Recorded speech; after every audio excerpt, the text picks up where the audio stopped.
because he dares speak up about the dangers of this, or the story about Attica. So I think the communities that are the source, feeder communities we call them in New York, from which about 85% of all prisoners come, are the only place to do this organizing. And it must involve leadership from that community that has been in this system. So I'm a great admirer of Glenn Martin's work and the concept of leadership. Just Leadership USA is the organization. The goal is to train people who have been incarcerated to be competent as leaders of communities that are going to push back against that, help heal the people who have been wounded in the system. The subtitle of the organization is brilliant. It's leadership with conviction. Double meaning, right on the money. And if we, and I don't expect a torrent of approval of that from the community that doesn't want to think too hard about this, and the ones who are dead against it because they're making a living off this. But if we can't make that happen in our own communities, like those prisoner of war flags, if this is a worthy community, worthy of treatment as human beings, entitled to human rights, if we can't accept that we're in the same class of human beings as even some of the most heinous criminals, people who've committed heinous crimes, because often they did them when they were young and crazy. And that doesn't define their whole lives unless we make it. And we do. We turn that into the only basis of the rest of their lives. And we've got to break that cycle. That's, I think, what Michelle was talking about the transformation that takes place. That kind of interpretation of the system. And then, from a personal, because we're all hitting this personally, personal passions about this, or you wouldn't be here. Pick your spot. Pick the spot where you and your skills and your capabilities and your connections enable you to be effective, and to be very disciplined about not confusing these different roles and jobs that need to be done, because you spread yourself so thin. I agree about food, but that's someone else's food. Thank you. Can do that. Thanks. Any other panelists want to address let the? me, because and I hear what you're asking, and in the best of ideal worlds, restorative justice is something that we would want to see happen. In some cases, among juveniles, it has been implemented in communities that have communities that are intact, that still have, home ownership, neighbor relationships, etc. If some harm has been done, all parties are brought together. People get the chance to communicate about it. That's good, but that doesn't, it's impossible to kind of like use that kind of a model in a lot of impoverished communities, because there's no longer a sense of community. I mean, the sense of community has been destroyed, and the people in those communities are struggling just to stay alive. And so they're day-to-day survival. And so you can't really say, let's sit down and talk about that broken car window and that missing laptop from somebody that's starving to death and somebody that understands that. So we have a problem, and the problem is, first, it's like she said, is we got to change the narrative. You can't deal with the harm that this system is creating in its economic arrangement, where you have that concentration of wealth. And I know you're saying, well, okay, we understand that, that's the problem. But then you have this large impoverished area. People are gonna do what they need to do to eat, to survive, to live, etc. So we need to try to figure out at some point how to stop that hemorrhaging down on the ground first. Are you possibly saying that our criminal justice system cannot solve the problem? The criminal justice system is the problem. It's creating the problem. And perpetuating. I mean, that whole, and this broken window thing that y'all understand, that whole thing of policing or occupying, because the real truth is it's occupation. Impoverished communities to protect other communities and other properties is the problem. These people that are flowing through this system from the time, and I can remember when I grew up, you would have 12, 13-year-old guys Yeah. going in the prison system to Boys Village or Boys Town or Cheltenham or other things, and they would come out in 6 or 7 months. They would be the tough guys in the neighborhood, and in a year or so, they would be back in another jail system. This is 50, well, even more than that, 60 years ago, right? And this right there, that criminal justice system there started creating this problem. And of course, and if we don't face the fact that the deindustrialization of America itself, with the automation, cybernation stuff, and the runaway shops, just created a whole class of people that have to find a way to live through illegal means. That's a problem. It's a systemic problem, and we can't even talk about the harm that people do to other people when the harm is being done to the damn population itself. So I don't know that we can answer that, because it's a really deep problem. Yeah. Thank you. Erica, did you want to say?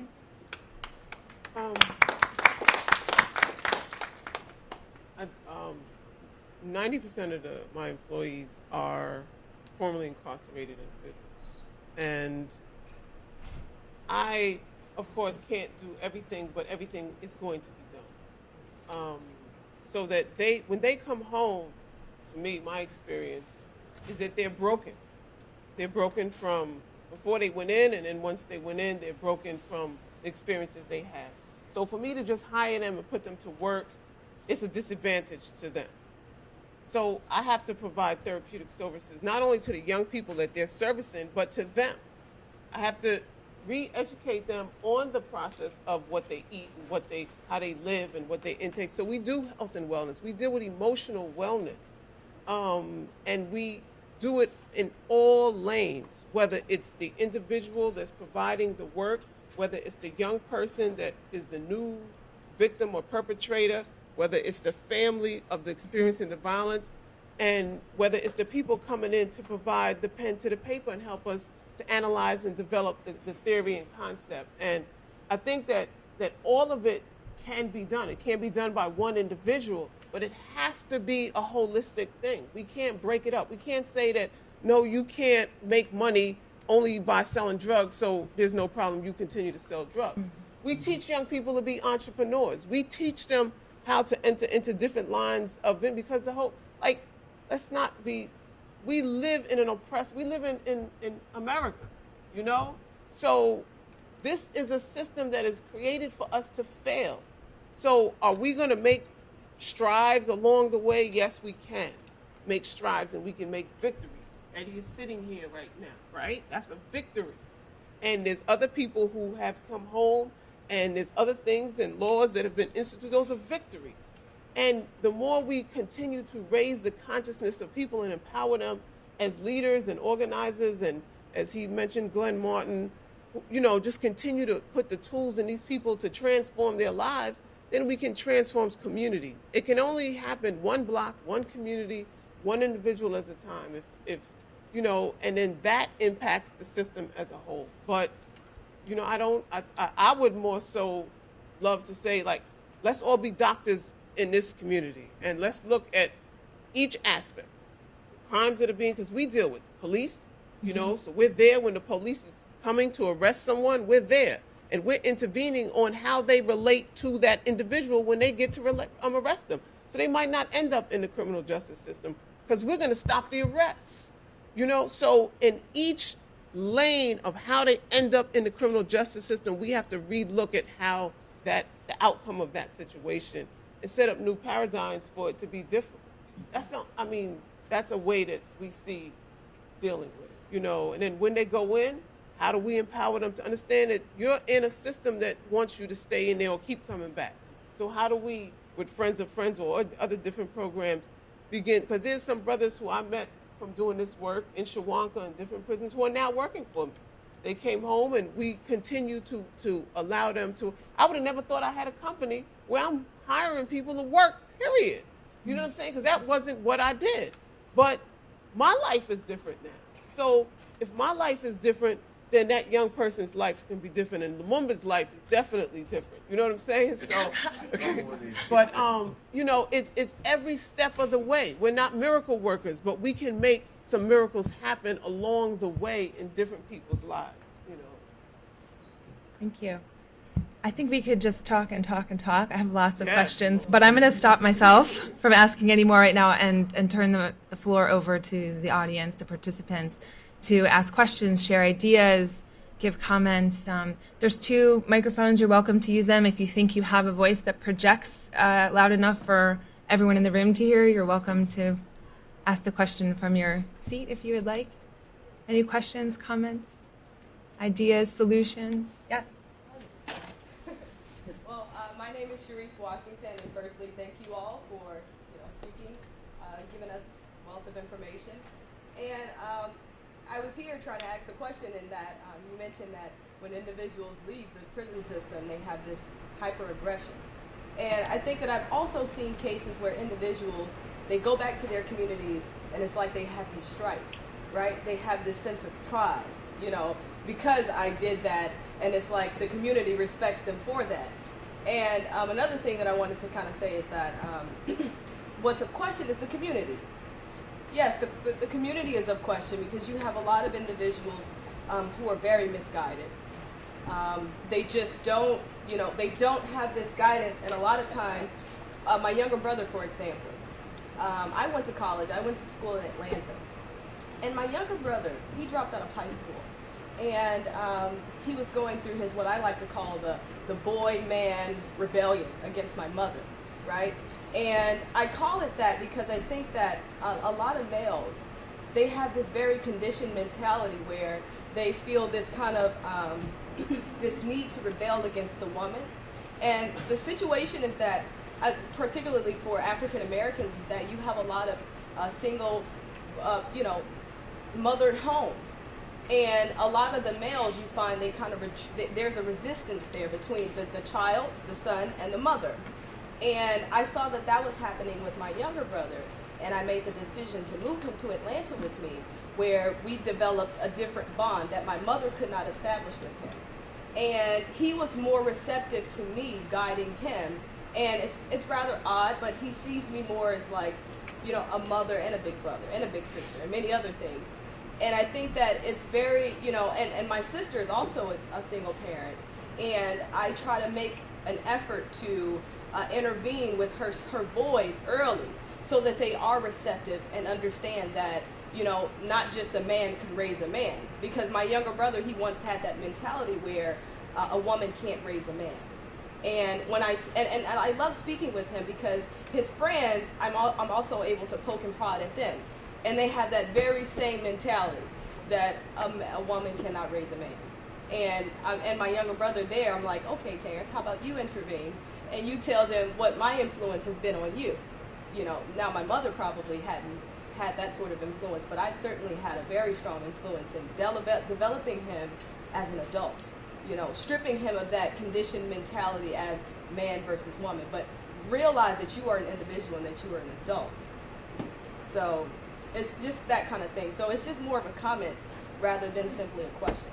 I think that a woman cannot raise a man. You can quantify it. He grows up and he's an adult. Yeah. But there's certain characteristics and things that young man needs and that grown man needs that he will never get from a woman. Mm-hmm. I have played a role in a lot of young men's life. My brother is 51. My father died when we were 3 in the Vietnam War. I see the impact on him not having a father in his life. So I think that we do something to ourselves by thinking that that male figure, father in that child's life is not necessary, even in the absence of the reality of them not being there. Yeah, and the thing is that I'm not saying that it's not necessary. I do, in fact, believe that it's necessary. But the reality for a lot of individuals is that they do not have male figures, male role models, positive influences that happen to be male. And let me You know, because I come down on both sides. I think women can raise men. I've seen it. The thing of it is that young men at a certain age is going to rebel, just like young women at a certain age is going to rebel. And they'll rebel against their mother as well as they rebel against the father. But I think that the thing of it is giving that love, giving that care, giving that attention, giving that kind of commitment allows them to find their way through that rebellion and then grow. But they still have to learn the things they need to do about being a man, whatever that is. That's a good question. That's a good comment. And yeah, that's a whole nother story. Right? But the thing of it is the need for that attention. A lot of times you have like that single mother, she doesn't have that time. If she's paying the rent, if she's hitting the payments, getting the food in, if she's doing all that stuff, at the end of the day, she's exhausted. Yeah. You know. So, and then if he's rebelling, you know, on top of that, there's a problem. But that same rebellion happens with the father. It does, and that's an interesting thing that I asked. Like when I had the opportunity to poke and prod at my brother and his friends, I was like, hey, you know, if you were raised by, because all of you all have been raised by single mothers. So if you were raised by a single dad, you know, who went to work every day and did these sorts of things, do you feel like you would have the same, you know, approach or behavior or actions towards him? And they're like, no, because it's different. Blah, blah, blah, blah, blah. So that was my way of bringing them into the conversation, and it's very significant because it's like, that's what they believe. That's their perspectives, you know? And it's just really, really interesting, and that's something that I think is a large part of it, is that you do have this rebellious stage where the man-boy rebellion, you know, where you come out and you think that, oh, you know, I'm the man of this house. I'm supposed to do this for my mom, this, that, and the fourth, and you begin to reject the mother, your sole source of guidance, you know, and you start guiding yourself and making all these unfortunate decisions. Thank you. Yeah, So- adolescence is a tough time for So, I'm all of sorry, I us. just didn't- No, But it's a thank you very very much. valuable point, and thanks to the panelists for their comments. Yes. Hi, thank you for everyone being here. I wanted to ask Eddie, you mentioned earlier that you have conversation of, and the inmates, they don't understand their history and who they are. Can you hear me? Yeah. So the question was No, it's the not- people in prison. Right, I'm so- just saying it for the rest of the room. not Who even- Eddie works with commented that they don't understand their history and who they Right. are. And then So I spent some time with formerly incarcerated people, and I saw that the younger generation, they don't want to hear about their history. They get pissed off talking about slavery, as opposed to the older generation that know that young people, they won't know who they are if we don't talk about their history. Have you found this dichotomy, this, you know, divide between the old generation and the younger generation? What do you do if you did come across that? Well, when you say young, we work with between the ages of 17, say, all the way up to 60, and it's mixed, you know. So, I mean, if you're talking about younger people than that, I don't know, because we don't work like that. Outside, when we work with young people, we use things like films. We use things that they can, like, that's going to be entertaining, and then afterwards we can talk about it. And I think that's probably the best way to feed that information. One of my questions to them is, what do you think about 12 Years a Slave? They hate the movie. They don't want to see the movie because it victimized them another time. Slavery is victimizing again. And they say they don't want to hear the comment. Yeah, I didn't watch it myself. I don't want to victimize either, and I'm old. No, I'm not. And to me, the contradiction is that our history is slavery. Yeah. That's not our history. And we got to stop force feeding young people who have no correlationship to our history, that slavery is our history. No, we have a very rich history, you know, and the reason why is people of an older generation was exposed. They one generation away from the struggle of the civil rights of the 60s and the 70s. So they were exposed to it. They know about it. They know our heroes and so on and so forth, and sheroes. But the younger generation, the people who are my age, they didn't teach their children that, you know? So they don't know anything about it, and it's not in our society. So it's not a matter that they don't really care about it. You know, it's repetition that makes us be interested in something. Playing something. Right behind you, and then. Hi, my name is Jose LaSalle, founder of Cop Watch Patrol. You know, basically, as a person, a former incarcerated person, kind of dealing with the question you were saying, when I went into prison, I was a very rebellious young kid, really didn't give a damn about anything. And the generation I grew up in, which was like in the 80s and stuff like that, it was all about getting money and getting paid, especially when the heroin and the crack was out there. So that was the generation I was from. But going in prison, the thing that does change in prison is that a lot of brothers do know their histories in there. And when the elders in there kind of see that you are messing up and they grab you under the wing, which we call grab under the wing, they kind of start educating and let you know what your history is about, which what it does is open the windows and doors of your mind to be able to have a better perspective of what your role in this society is, which is gave me the answer to what my role in this society was. So, you know, that's one aspect of the importance that, you know, that people do come out of prison with something new and something better. I spent half of my life locked up, so you're saying I was able to experience a lot of things in there dealing with good and bad, but the best part that I did come out with was having the ability to know who I am, having the ability to know what my ancestors in Puerto Rico, their struggle was, fighting 500 years for, you know what I'm saying, for, you know, for their independence, for their abilities to do, you know what I'm saying, what, you know, to read and to do the same thing that a lot of Africans had to go through struggle here.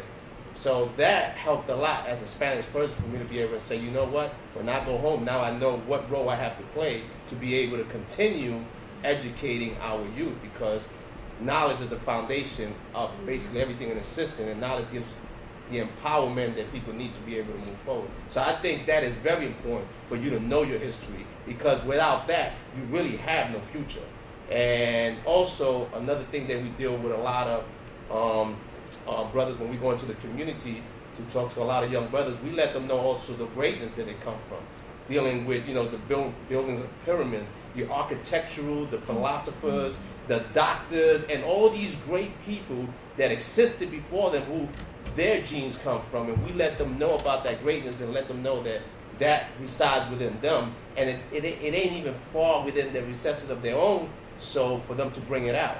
So we try to open their mind to be able to realize the importance of reaching within themselves to bring that out. Another thing that I wanted to basically, I mean, Erica, I've seen her in a lot of places,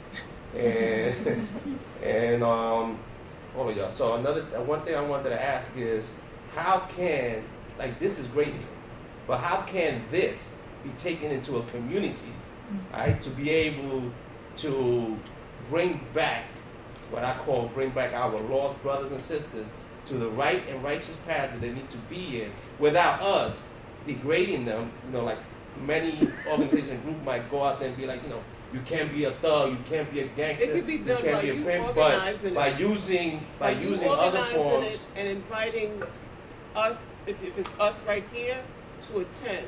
I didn't organize this event, I was invited to attend, but the way this can happen is by you organizing it and inviting the people who you want to do it.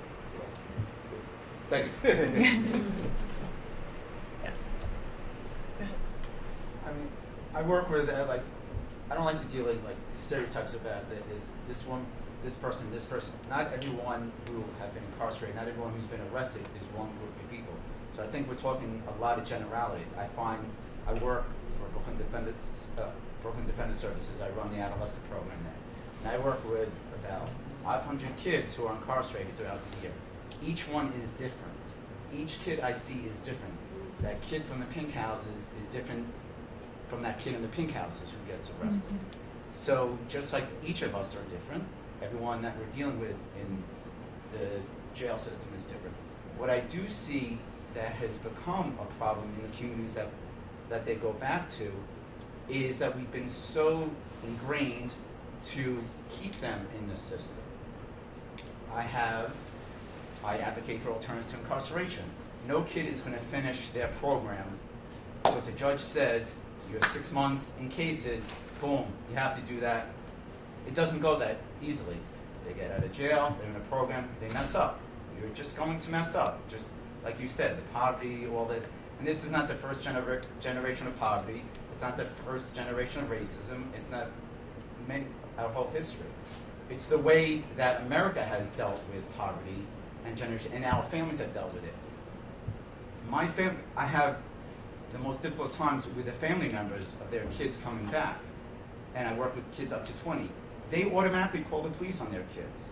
Their kids are not doing the right thing. And this is throughout the board. They know they're on probation. They know they're on some type of supervision. What can I do to teach these? And I think I've been somewhat helpful. But I basically hate to say that you have a black son, you can't call the police. You can't call probation. My parents, I messed up as a kid. I lived in suburbia. They would never call the police on me. I ran away so many times. I would stay at my friends' houses. You kept the problems to your own self. You kept your problems to your own community.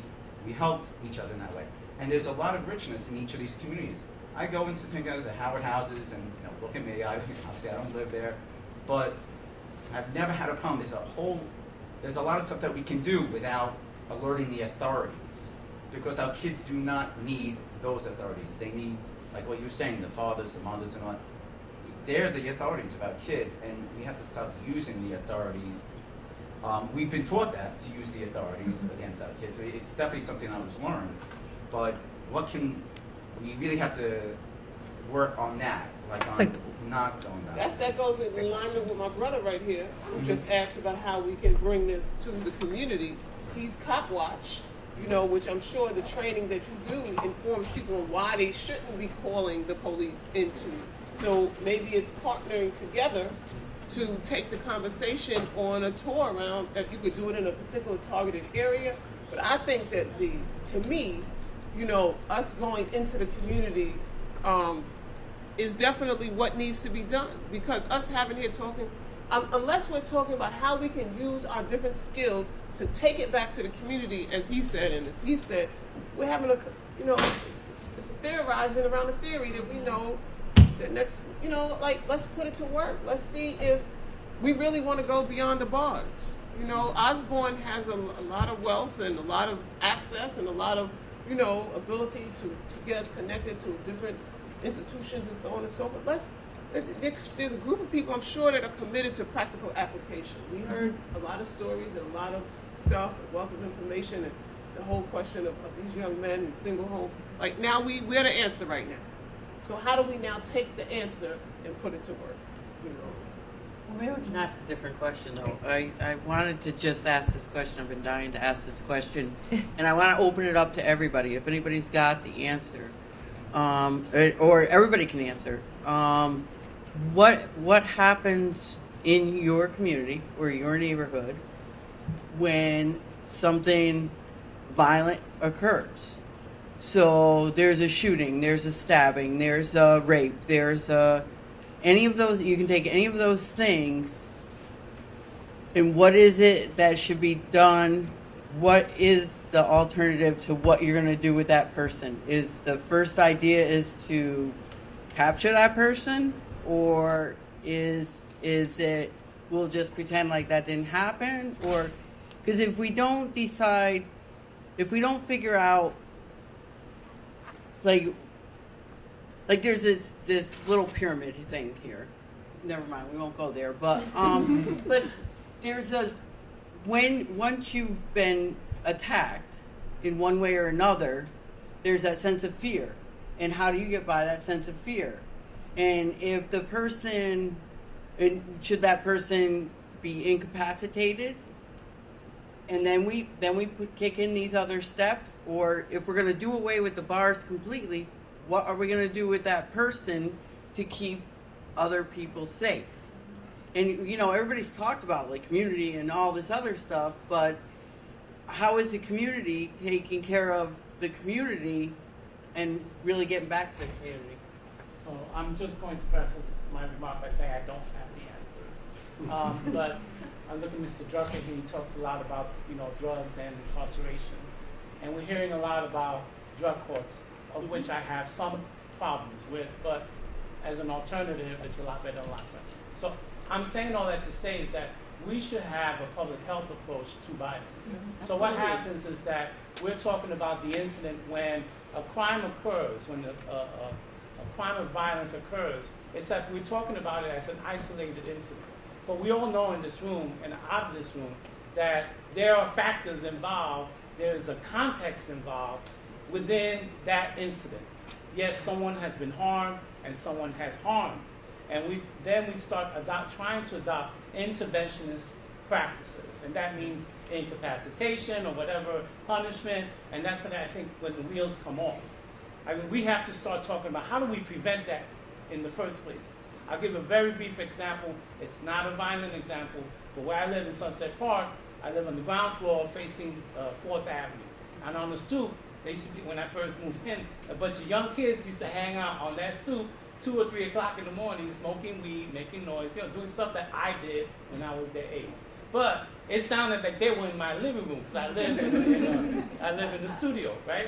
And my first thing is like, I want to get these fucking kids out of here. I'm going to go crazy.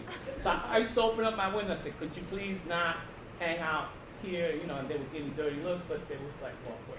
And I would say, one day somebody's going to shoot me. So one day what I did was I got up, it's 3 o'clock in the morning, they're on the stoop, they're hanging out, and I came out with a bunch of flyers. So I was a director of a reentry project.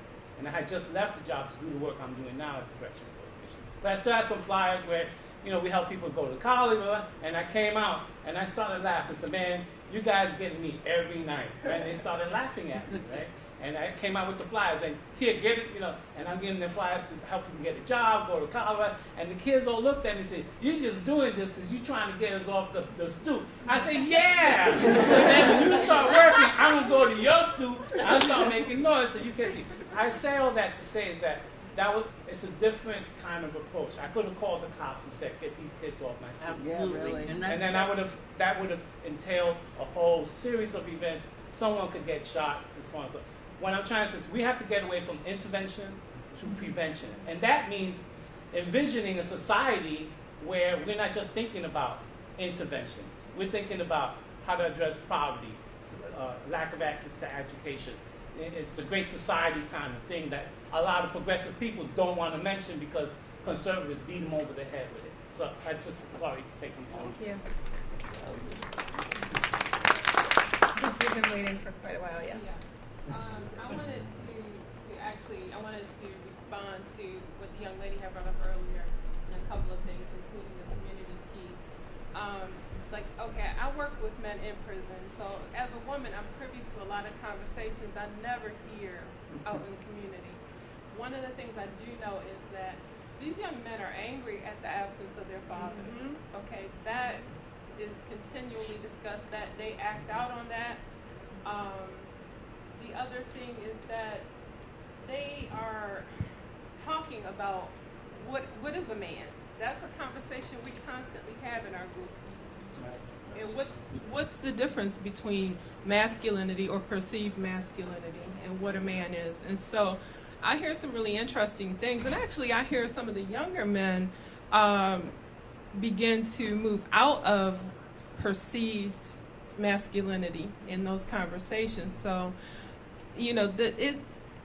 there are a lot of things that are going on, but I think one of the key issues is people being inside of the prison with folks.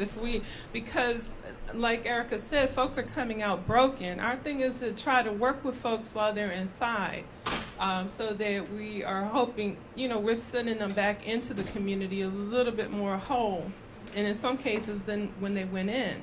But the other thing too is, I'm not gonna lie, I don't usually come to conferences and stuff like this because this is not where the work happens for me. It's happening there. I live in Baltimore. We have a higher homicide rate than New York, than probably all y'all's boroughs or whatever y'all call them put together. Okay, so I'm saying that to say that it's very difficult sometimes for people to think about implementing those restorative justice practices. What we try to do in some of the stuff that Eddie talked about is go into a community and be present, okay, and show people that we're not there as a nonprofit to exploit you, because that's happened a lot too. Okay, and we as if you work for a nonprofit or you're going into that field, you better be willing to put your money where your nonprofit mouth is. I hire guys coming out. I've violated probably all the hiring rules, in the organization that I work for. But it's not enough for me to go into a prison and work with them. We have to be willing to do the work outside. And so I think that to me, I think the points that Erica is making about going to community is important. I don't know that I would take a conference to the community.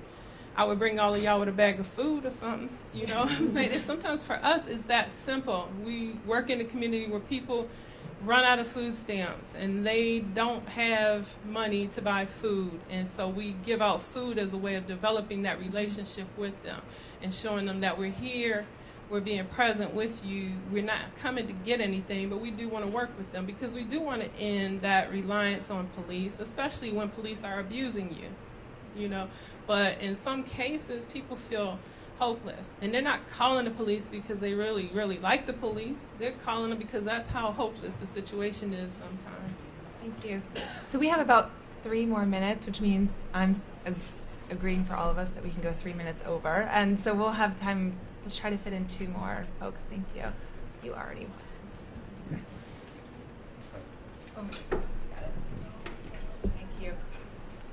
I just want to respond to what both of you just said, because for me, I think the conversations about masculinity and about safety are tied to one really important thing, which is that most folks out there want respect and want safety and will try to get it in whatever way they're able to. And so the lack of safety doesn't happen after violence. It's what precedes it. It's folks in a situation, particularly, hurt people who have been harmed and people who've been harmed by the structures that are allegedly supposed to protect them. They're, at least in my experience with the people I work with, they're constantly ready for the next threat. They're looking over their shoulder, and sometimes, especially for young people, how that presents is, I don't want to be hurt again, and if that means hurting someone else first, then that's what it takes to feel safe. And so that failure of safety happens long before the violent incident that we then, as a society respond to by penalizing folks for it, by putting them in jail, which for me gets back to how, as you were saying, how necessary prevention is, how starting before that happens, because by the time we're arresting people and sending them to jail, that's the iceberg has taken up all of the water, or whatever, however this metaphor is going, long before. Yeah, I just wanted to share. Thank you. Thank you for the comment. Who's going to be the last? Have the last word. Yes, sir. So I guess I saw you speak at an event, and the numbers may have. I saw you speak at an event, and the numbers may have come from you, but it seems to me like there's this idea that it's a rebellious act to Can't hear. There's this idea that it's a rebellious act to harm somebody, to use violence to get what you want, but when really it's kind of modeling the methods of the oppressor. And they may have been your numbers, they may have been somebody on the panel, but somebody presenting said that it was like high 90s, like when people are presented with an alternative, they're choosing that alternative. You're talking about when people who've been harmed by crime are presented with an alternative for the person who hurt them other than jail or prison. Yes. They choose the alternative. Yes. Yes. So I guess it seems to me like there's instances of this happen, like how do we or what are we doing to scale that up? To give people who have been hurt what they want and need? Yeah, but like that seems to be happening on very small levels. It seems like the solution is to scale that up and like present people with the idea that it's not at all a rebellious act, that it's modeling the ways of the oppressor, and that. Yeah, I think it's a great point. So maybe we'll give finally the panelists one last word. I hope we don't all get in trouble for going so late. How do we give people who've been harmed an alternative and give them what they need to heal in 1 minute or less? Involve the person that's been harmed in the process. Right now, the process doesn't involve them until after we get to a certain point. Yeah, so I guess my question is like, how are we bringing it from like the scenario that now, like these isolated like pilot projects to the next level? It's a long process. Yeah. And we can't answer that today. That's part of that shifting the paradigm and changing the narrative. I would like to invite people to join me in the work that I do. Because, like, for example, you don't even know what I do. If I'm scaling up or scaling down, or who the hell I am, right? So when we meet, and there's a lot. No, I'm not saying that. I'm saying that there's a lot of me's who you don't know, and they are. It's being scaled up, and you don't know. That's what I'm saying. So if you could take out your cell phone and text "I love my life" to 69866. Those who are interested in joining me and my brother here, take the conversation to the community. Can you give us the number? 69866. You're texting "I love my life" to 69866. Those who are interested in helping us, y'all are the brain trust. Y'all are the people who put the pen to the paper. We need you. We need your gun. As the brother said, everybody has a lane, and we can all drive and scale, go upwards, not downwards. So I love my life to 69866. 69866. I love my life. That's very easy. If you love your life, just text it. I love my life. Thank you. 69866. So thank you. Thank you to the panelists, and thank you to all of you for choosing to be here with us today. Enjoy the rest of the conference, and take what you learned here out in the world. Thank you.